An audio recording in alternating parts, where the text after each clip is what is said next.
sejatinya sampai hari ini belum pernah diungkap oleh Kementerian KKP, termasuk juga oleh Barreskrim Mabes Polri.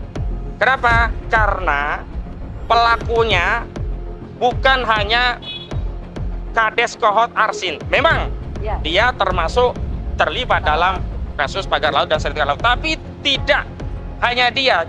Jadi kami tidak mau negara ini melindungi Aguan, melindungi Antoni Salim, melindungi proyek Pantai Indah Kapuk, dan menjadikan Arsin kambing hitam tumbal untuk kasus pagar laut dan juga sertifikat laut, seolah-olah kasus ini sudah ditegakkan hukumnya, seolah-olah negara sudah hadir melindungi rakyatnya, seolah-olah kasus pagar laut dan sertifikat laut selesai. Kami tidak mau begitu. Bukannya seperti tapi mereka memang sedang bersandiwara, dan bagaimana caranya mereka itu bersama-sama untuk melindungi Aguan dan aset-asetnya. Pak Prabowo, 2 kali kami emak-emak militan ini memilih Bapak. 2 kali kami memilih Bapak karena kami anggap Bapak adalah seorang jenderal. Tolong cabut dan penjarakan Aguan, Pak. Ini harapan kami. Penjarakan dan seret Jokowi dan Aguan.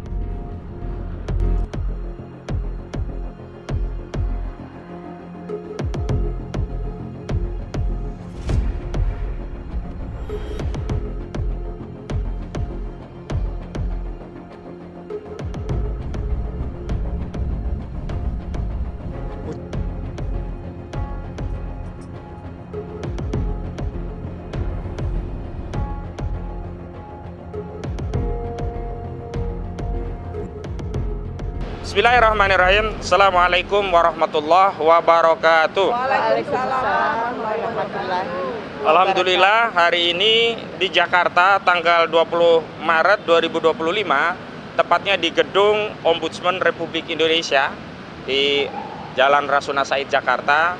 Saya bersama para aktivis dari Aliansi Rakyat Penggugat selaku penggugat prinsipal dalam perkara 754/PDT PN/JKT PST yang merupakan gugatan terhadap oligarki rakus perampas tanah rakyat, yakni Aguan dan kawan-kawan, ada Aguan, Antoni Salim dan seterusnya. Nah, beberapa waktu yang lalu pada tanggal 14 Januari 2025 yang lalu, sebenarnya kami sudah bersurat ke Kementerian Kelautan dan Perikanan atau KKP untuk menyampaikan permohonan audiensi kepada Menteri KKP Pak Insinyur Sakti Wahyu Trenggono MM. Beliau pejabat Menteri KKP. Namun surat kami itu sejak 14 Januari 2025 dan kemudian kami kirim juga surat kedua setelah itu, sampai hari ini tidak ada respon. Tidak ada respon dari Kementerian KKP, padahal dalam surat tersebut kami sampaikan bahwa audiensi kami ini berkaitan dengan pagar laut yang sedang ramai saat itu, yang diklaim dibuat oleh petani, oleh nelayan begitu, yang diklaim oleh aktivis dari jaringan Pantura masyarakat atau jaringan rakyat Pantura begitu. Nah, kami saat itu kan datang juga kompres di KKP, sudah menyampaikan sedianya kalau bisa kita usulkan waktu itu hari Selasa tanggal 21 Januari 2025 untuk bisa diterima beraudiensi di Kementerian KKP.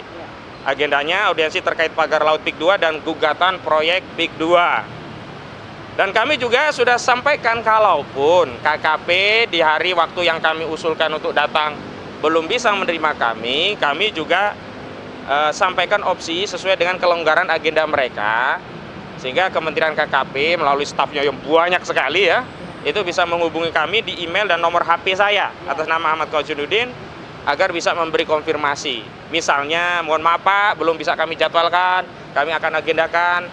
Informasi Pak Menteri sedang sibuk, nanti kami jadwalkan kalau sudah ada jadwal, atau bahkan kami jadwalkan Pak 2 minggu lagi tanggalnya sekian. Ini adalah bagian dari etika dan kewajiban lembaga layanan publik. Kementerian KKP itu bekerja dibayar dari gaji dari pajak rakyat, sehingga harus memberikan pelayanan publik yang maksimal. Kalaupun ada uzur, ya misalkan ada hambatan, ada agenda, juga harus memberitahu sebagai bentuk ya profesionalisme pelayanan publik terhadap masyarakat yang butuh layanan publik. Apalagi sebenarnya kita saat itu datang ke KP ingin membantu KKP untuk menemukan atau memberitahu siapa sih aktor di balik pagar laut. Saat itu kami ya ingin sampaikan pelakunya itu bukan nelayan. Bahkan sampai hari ini kami tegaskan pelakunya bukan juga hanya Kades Kohot Arsin dan Tarsin. Tapi ada sejumlah nama yang sudah kami sampaikan ke media. Yakni ada Mandor Mehmet, ada Ali Hanafi Lijaya, ya, ada Engcun atau Gojali. Nah, juga yang menerima manfaat adalah korporasi yang mengelola proyek Pantai Indah Kapuk 2, yakni Agung Sedayu Group. Nah, ini kan pingin ya kami sampaikan secara resmi melalui lembaga. Seperti kami menyampaikan resmi waktu di Komisi 2 DPR RI beberapa waktu lalu.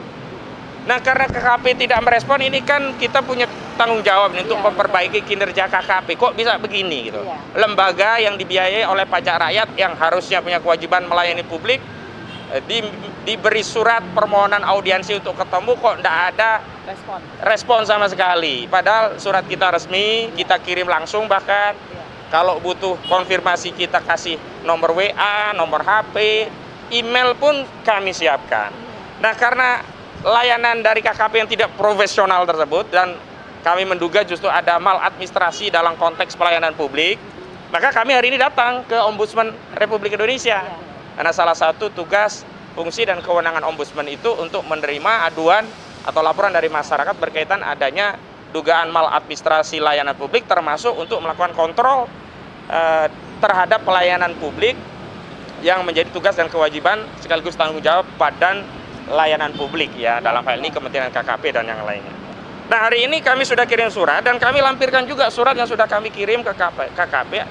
Harapannya KKP ini menterinya bisa dipanggil untuk menjelaskan apa soal kok surat dari masyarakat diajukan. Itu dari sisi administrasi. Yang kedua, kami ingin bicara substansi bahwa sejatinya kami terus mengadvokasi kasus ini bukan hanya di pengadilan ya ibu-ibu sekalian. Di pengadilan kita gugat perjuangan secara litigasi, di luar pengadilan kita juga melakukan perjuangan non litigasi. Non litigasi politik. Kami datang ke Komisi 2 DPR RI dan kami sekarang pun sudah mengirim surat ke Komisi 3 DPR RI yang berkaitan dengan penegakan hukum. Mitra mereka diantaranya Kapolri, Kejaksaan, dan seterusnya. Harapannya apa? Agar masalah-masalah hukum di pelaksanaan proyek Pantai Indah Kapuk ini bisa dituntaskan. Kenapa? Nah, ada beberapa hal yang ingin saya sampaikan. Yang pertama, aktor ya terkait pagar laut dan sertifikat laut, khususnya pagar laut, karena kita Kementerian KKP, sejatinya sampai hari ini belum pernah diungkap oleh Kementerian KKP, termasuk juga oleh Bareskrim Mabes Polri.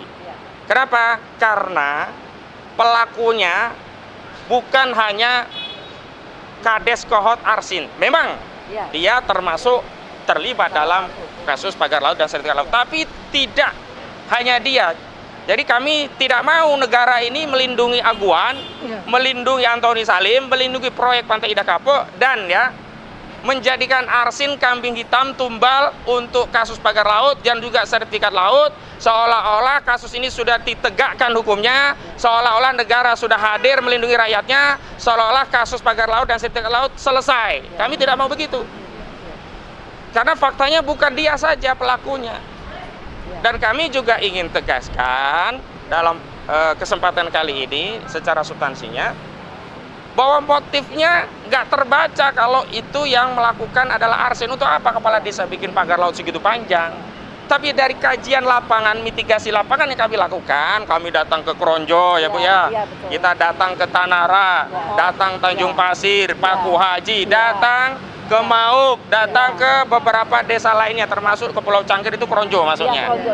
Ya, kita menemukan motif bahwa pagar laut itu adalah sarana untuk mengokupasi wilayah laut kita dengan menerbitkan sertifikat di atas laut yang tujuannya kelak sertifikat ini akan dijadikan sarana untuk mengajukan hak reklamasi atau rekonstruksi berdasarkan pasal 66 PP 18/2021. Jadi laut kita itu dijual untuk bikin industri properti dengan modus reklamasi. Ya. Nah, kalau motifnya reklamasi, siapa yang punya kepentingan reklamasi? Agung Sedayu Group. Ya. Perusahaan yang mengelola proyek Pantai Indah Kapuk. Siapa pemilik proyek Pantai Indah Kapuk? Di gugatan juga sudah kami sebutkan. Pemilik proyek Pantai Indah Kapuk itu ada 2 entitas bisnis. Yang pertama Agung Sedayu Group punya Aguan atau Sugianto Kusuma. Yang kedua Grup Salim punya Antoni Salim. Nyambung kalau yang disidik itu perkara pagar laut dan sertifikat laut itu adalah Agung Sedayu Group, nanti ngerembet ke Aguan, ngerembet ke Antoni Salim. Jadi Arsin itu di luar dari itu ya. Ya Arsin memang pelaku bagian, tapi bukan, kecil. Gitu. Ibarat mobil, ya Arsin itu cuman pentilnya saja atau bannya saja. Jadi kendaraan utama motor penggeraknya itu adalah Agung Sedayu Group gitu loh. Ini ya. Yang kedua, kami mendengar Barreskrim ternyata turun tangan untuk tidak pidana korupsinya. Waduh. Sebelumnya Kejaksaan Agung ya tidak lagi menangani kasus tipikornya tidak pidana korupsi dengan dalih sedang ditangani oleh Barreskrim. Padahal Barreskrim saat itu belum menyidik perkara tindak pidana korupsinya, hanya tindak pidana umum pasalnya 263 tentang pemalsuan dokumen dan 266 tentang memasukkan keterangan palsu ke dalam akta otentik. Belum ada tipikornya itu waktu itu. Tiba-tiba hari ini saya mendengar, nggak tahu apakah karena diprotes seluruh rakyat, akhirnya Barreskrim bekerja ya. Jadi Kakortas Tipikor Barreskrim Mabes Polri, Irjen Pol Wahyono, siapa namanya? Wahyono begitu ya. Itu mengatakan sudah memeriksa 34 saksi di kasus tipikor, dugaan tipikor kasus pagar laut. Tapi uniknya ketika kasus Pantai Indah Kapuk tidak dijelaskan detail siapa kira-kira yang akan menjadi tersangka atau subjek hukum yang bertanggung jawab pada tipikor di kasus pagar laut. Tapi anehnya langsung meloncat ke Bekasi dan Deli Serdang katanya. Kalau yang di Bekasi dan Deli Serdang sudah akan ada peningkatan ke subjek hukum yang diduga sebagai pelaku. Pertanyaan kita, apa takut kalau menangani kasus yang berkaitan dengan Aguan? Apa beraninya hanya yang di kasus Bekasi, yang Deli Serdang, yang pemainnya kecil-kecilan gitu. Dan sampai hari ini sebenarnya kita aneh gitu loh. Pagar laut segitu panjang kok sampai hari ini tidak ditemukan siapa yang magerin. Emangnya tuyul. Kan kalau Arsin kan hanya dikaitkan tanggung jawab untuk bayar 48 miliar sebagai denda atas adanya pagar laut. Tapi pelakunya kan sampai sekarang nggak diketahui. Nah, yang Bekasi justru korporasi yang masang pagar laut udah diketahui. Bahkan dihukum untuk mencabut sendiri. Lah kita yang di Tangerang kok harus TNI? Kasihan TNI kita. Harusnya TNI berjuang membela negara, berperang di medan musuh, melawan para musuh yang bawa kekuatan penuh. Ini TNI kita berperang melawan pagar bambu. Ya kasihan, ada yang kena racun, ada yang kena kail, mungkin ada yang masuk angin, itu macam-macam gitu ya. Nah, jadi setiap update yang dikeluarkan oleh pemerintah, baik melalui pejabat Kementerian KKP, termasuk Kementerian ATR Nusron Wahid yang belakangan kita ketahui berbohong soal orang yang disanksi secara tegas dan diturunkan dari jabatannya, ternyata udah pensiun. Ya, termasuk apa yang diupdate oleh Barreskrim Mabes Polri. Kenapa? Seolah-olah ini adalah rangkaian sinetron tambahan untuk melengkapi sinetron sebelumnya. Yang diharapkan dengan tayangan sinetron itu rakyat percaya, oh kasusnya begitu selesai.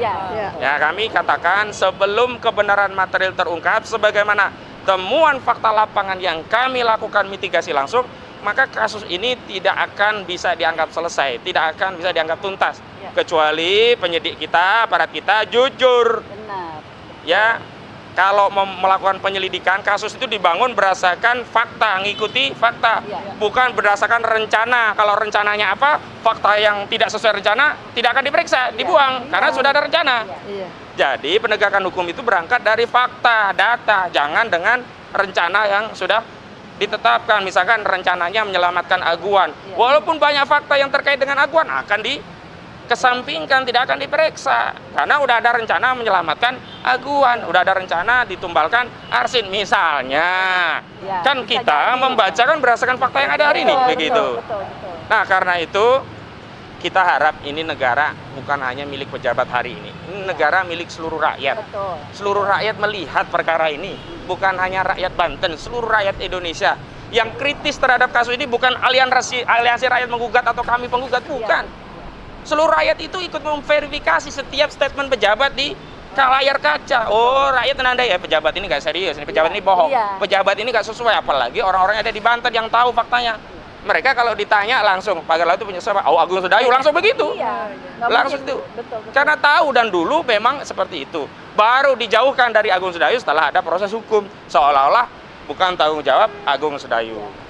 Nah, selanjutnya bahwa kami menghimbau kepada Komisi 3 DPR RI yang telah menerima surat permohonan audiensi kami, tolonglah ya, tolong agendakan kita untuk RDP. Insya Allah akan kita suplai ya lembaga DPR RI untuk mengontrol kinerja eksekutif, khususnya kinerja penegakan hukum oleh Polri dalam kasus pagar laut dan sektor laut agar sampai tuntas, agar selamat negeri ini. Jangan lagi kita mewariskan negara yang bobrok. Cukuplah Jokowi yang mewariskan negara bobrok kepada kita. Jangan lagi kita mewariskan negara yang bobrok kepada generasi selanjutnya, gitu loh. Sudah cukup Jokowi saja yang bobrok, yang ijazahnya palsu, ya, yang tidak bertanggung jawab, yang menumpuk hutang, yang kena getah akhirnya generasi saat ini, begitu. Baik, itu pengantar dari saya. Selanjutnya ada dari Bu Menu Wulandari selaku Ketua Aliansi Rakyat Menggugat, juga kawan-kawan lainnya dari ARM. Kami persilakan untuk menyampaikan pandangannya. Kepada Bu Menu, silakan. Assalamualaikum warahmatullahi wabarakatuh.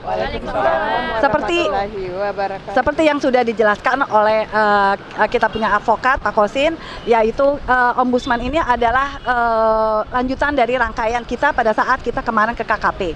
Karena ke KKP juga kita sudah melayangkan lagi surat dan belum juga ada jawaban, kita ke Ombudsman ini. Dengan begini, kita dengan harapan kita ini sebetulnya rakyat ini pemilik negara kita, pemilik dari negeri kita ini loh. Kita itu memegang kedaulatan paling tinggi. Tetapi kenapa kok kayaknya kita ini seperti apa ya? Seperti orang seperti terlunta-lunta. Jadi gitu ya. Harusnya mereka ini yang ada di menteri yang sekarang sudah duduk lah di dalam pemerintahan, harusnya mereka itu memberikan waktu yang lebih dan perhatian yang lebih besar terhadap kami rakyatnya. Apalagi yang kita teriakan itu adalah bagian dari problem masalah dari negeri kita. Jadi sedikit aneh ya memang kalau misalnya pemerintah yang sekarang ini sepertinya mereka itu mereka memang sedang bersandiwara, bukannya seperti ya, tapi mereka memang sedang bersandiwara. Dan bagaimana caranya mereka itu bersama-sama untuk melindungi aguan dan aset-asetnya. Ya, boleh aja mereka seperti itu, tapi kami rakyat, kamilah yang akan membongkar apapun sandiwara yang sudah mereka bikin. Kita yang akan membongkar, kita pula yang akan memberikan semua bukti-buktinya. Saya yakin rakyat itu tidak bodoh. Rakyat itu sudah pintar. Karena kita tahu memang sepak terjang dari Aguan CS ya, Agung Sedayu Group itu tidak hanya di PIK 2, tetapi kita sudah bisa lihat ya. Jadi tolong kepada pemerintah yang sekarang dan kepada Bapak Prabowo ya, Pak, apa yang Bapak bilang itu tidak didengarkan oleh orang-orang Bapak yang di bawah, Pak. Karena PIK 2 itu tetap berlangsung ya dengan segala macam intimidasinya. Dan juga harusnya pada saat Bapak itu sudah memberikan satu komando, harusnya kami ini lebih mudah untuk bertemu dengan menteri yang ada di KKP atau dimanapun ya, untuk mengadu. Karena apa? Karena yang kami sekarang lakukan itu adalah untuk mensupport apa yang sudah menjadi keputusannya Bapak Presiden. Tapi kenapa malah kami semakin susah? Kenapa tidak ada yang berubah? Kita coba telah bersama-sama. Apakah memang apakah yang di bawah ini memang tidak pernah tahu apa yang sudah Pak Presiden itu sudah putuskan, atau memang mereka lebih memilih untuk membela aguan daripada membela rakyatnya sendiri? Ingat apa yang dilakukan oleh pemerintah yang sekarang itu, dan juga ingat ya apa yang telah kita saya ingatkan lagi, apa yang kita rasakan sekarang ini adalah efek dari Jokowi selama 10 tahun.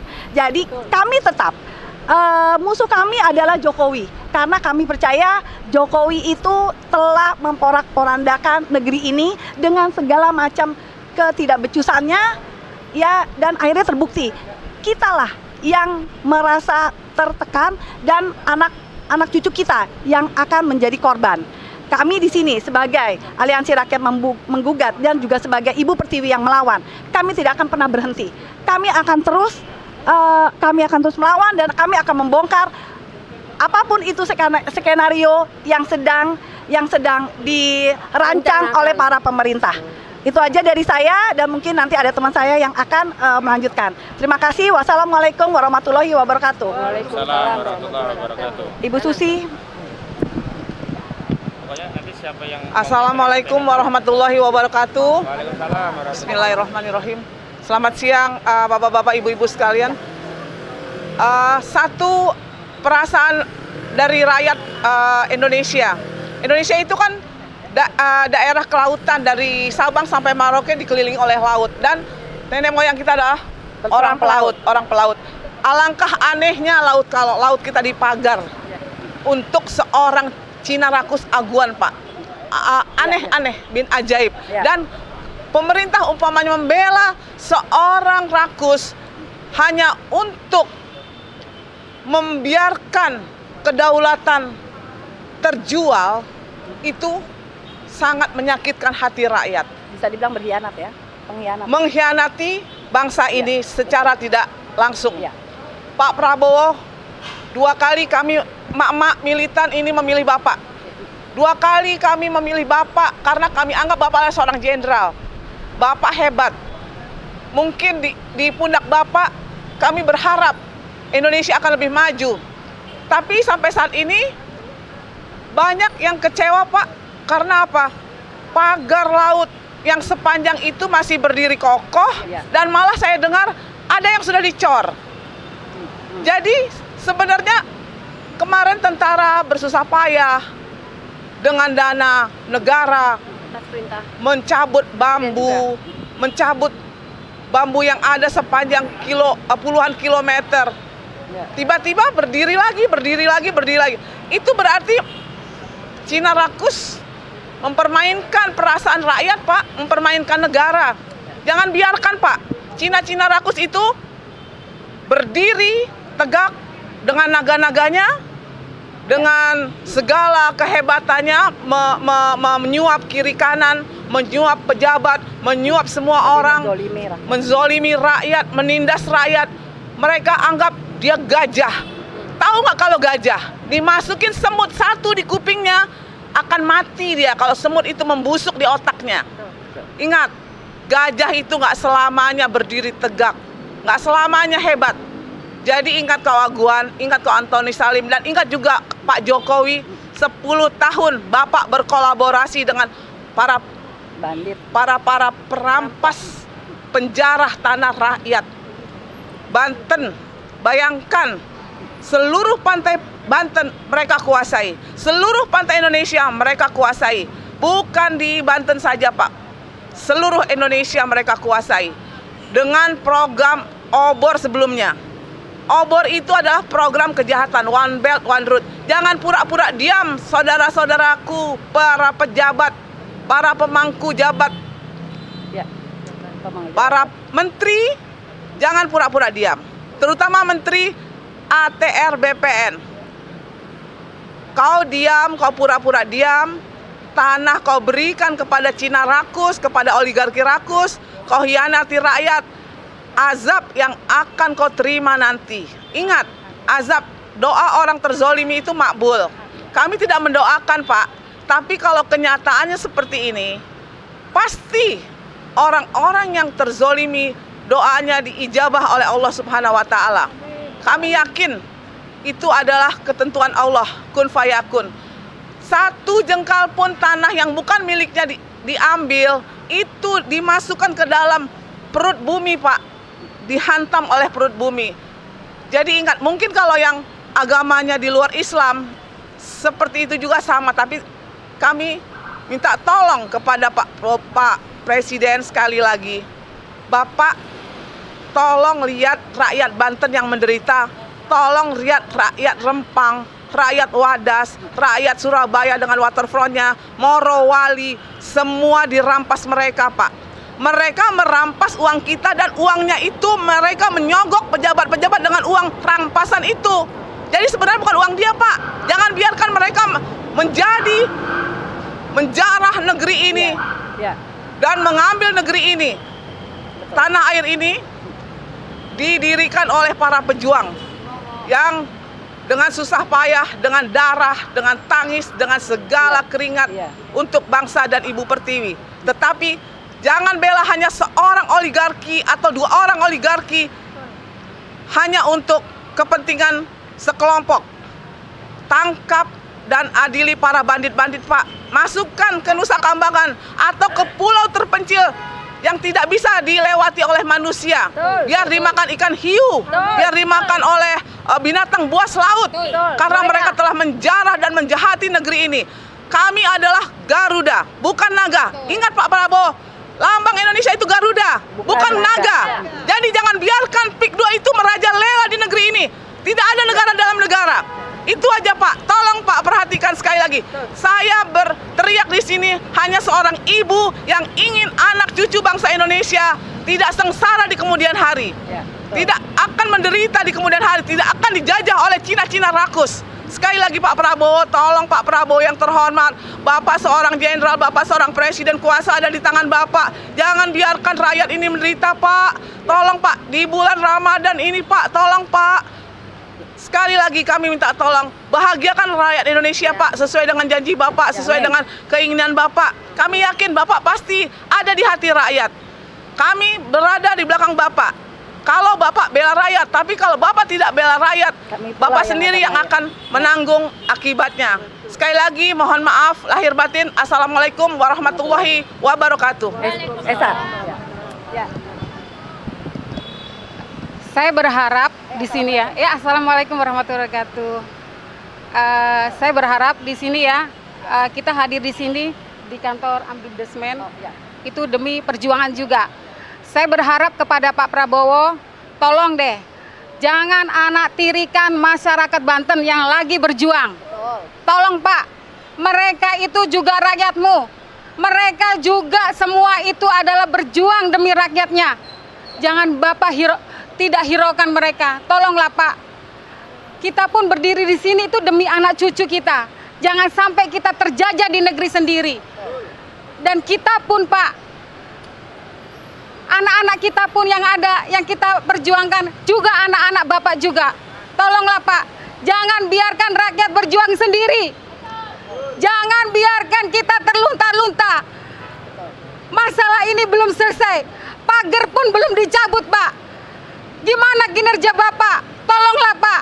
Kalau emang Bapak tegas demi rakyat Banten, tolong cabut dan penjarakan Aguan Pak. Ini harapan kami. Penjarakan dan seret Jokowi dan Aguan. Tolong Pak, kita berdiri ini di sini demi menjaga NKRI, demi rakyat-rakyat yang terjolimin tanahnya Pak.